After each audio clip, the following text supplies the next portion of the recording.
now that I'm back down to earth, distancing myself from your introduction, I will say a few words generally at the outset, a little bit about Europe. I'm here primarily to speak at an OSCE conference tomorrow, and then specifically about the Middle East and in particular the Palestinian-Israeli conflict. And then I'll be very pleased to try to respond to your questions afterward.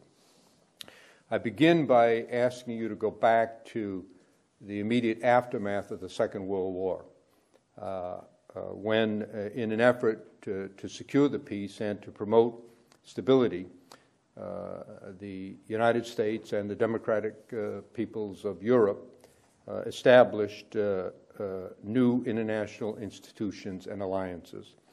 The United Nations was created, NATO was established, the European Union was founded, a host of new international institutions from the World Bank to the IMF and others were created.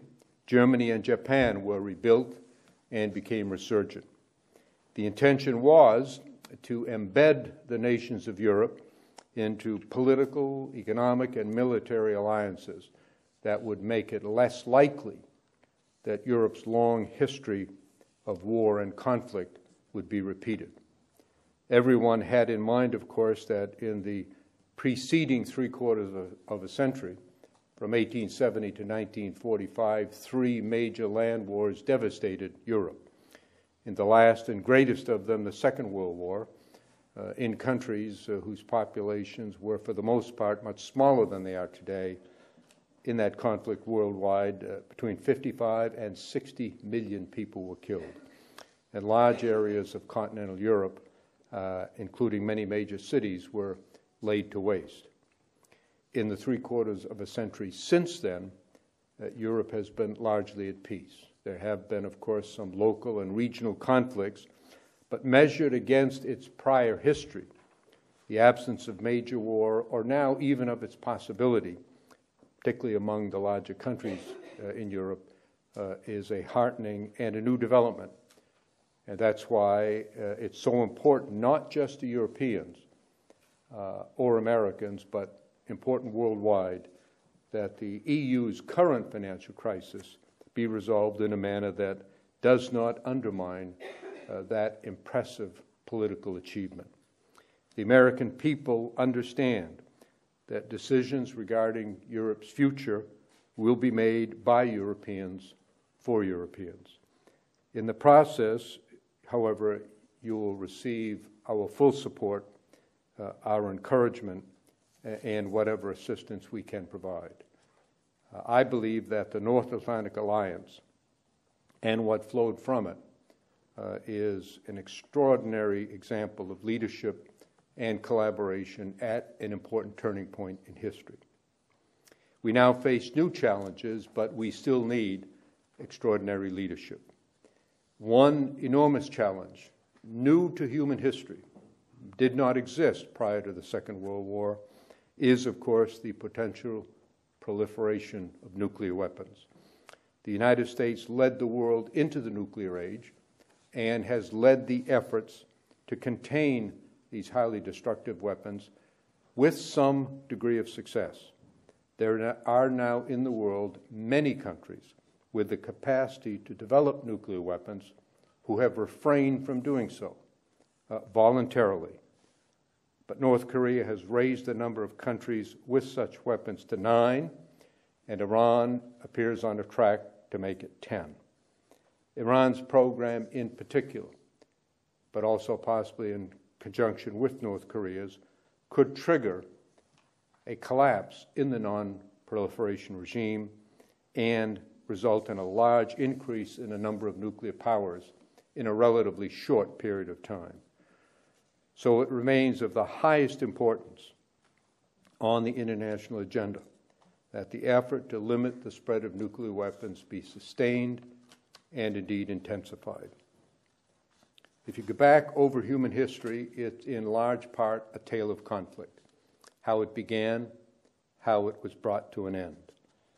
The reason it's different now is that were there to be an all-out nuclear exchange, it might be the end to conflict as opposed to an end to a conflict.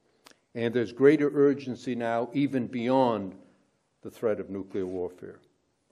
The number of people on Earth is increasing rapidly.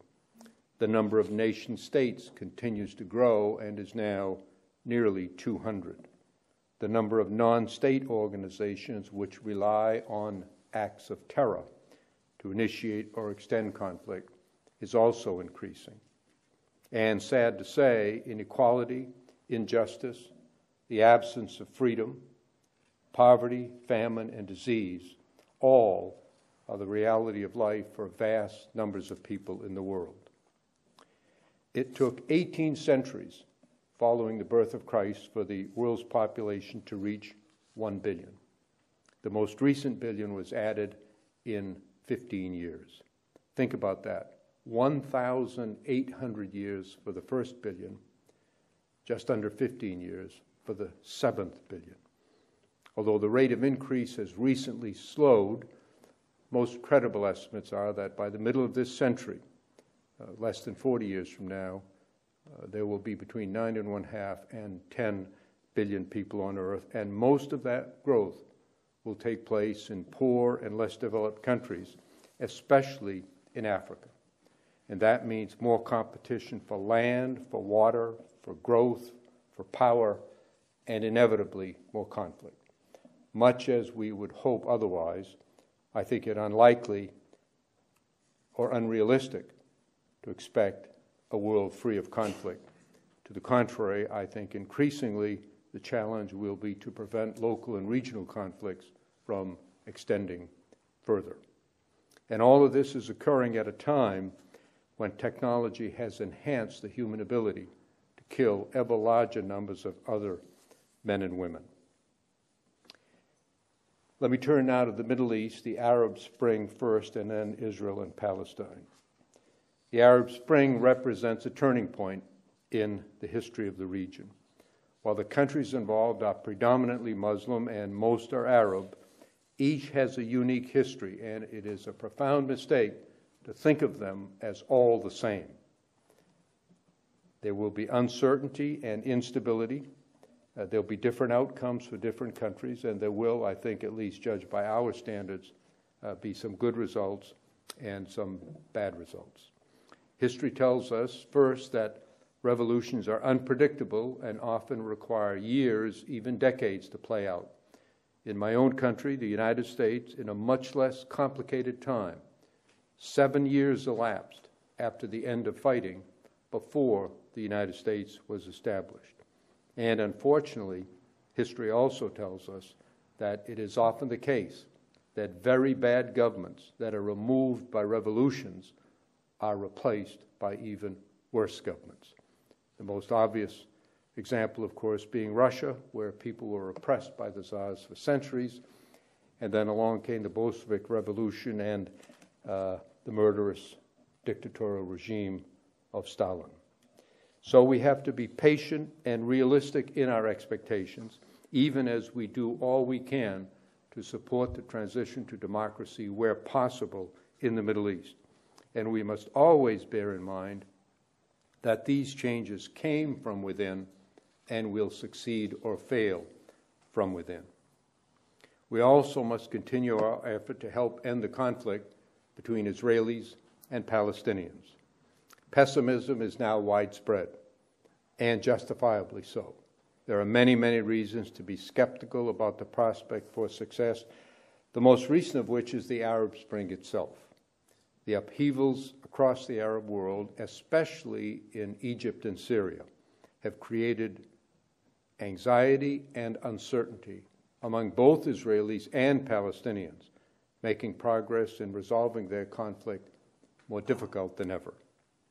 Even before the Arab Spring, the conflict had gone on for so long, had engendered so much hostility and mistrust, had had such devastating effects that many in the region and outside regard it as not capable of being resolved. But from our perspective, the pursuit of peace is so important that it demands our continuing and maximum effort. The key is easy to state very difficult to achieve. It requires the mutual commitment of Israel and the Palestinians and the active participation of the United States government with the support and assistance of the many other governments and institutions who can and want to help. The task is to reconcile the Palestinian goal of a viable, contiguous, sovereign, and independent state based on the 1967 lines with agreed swaps, and the Israeli goal of a Jewish state with secure, recognized, and defensible borders. Early in 2009, just before leaving office, President George W. Bush traveled to Jerusalem, where he made a speech setting forth American policy. It, in fact, described the policy that existed before he took office and continued after he left office. In part, he said, and I quote, "The point of departure for permanent status negotiations is clear. There should be an end to the occupation that began in 1967. The agreement must establish Palestine as a homeland for the Palestinian people, just as Israel is a homeland for the Jewish people.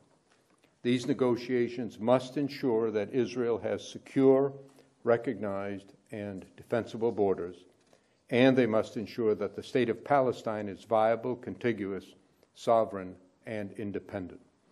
It is vital that each side understands that satisfying the other's fundamental objective is a key to a successful agreement. Security for Israel and viability for the Palestinian state are in the mutual interest of both parties."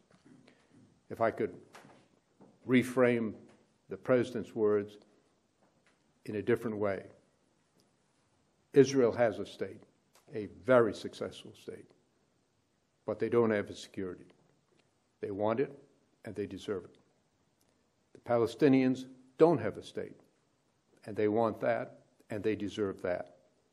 Not just to have the right to self-governance, but for the dignity that comes with being able to exercise that right.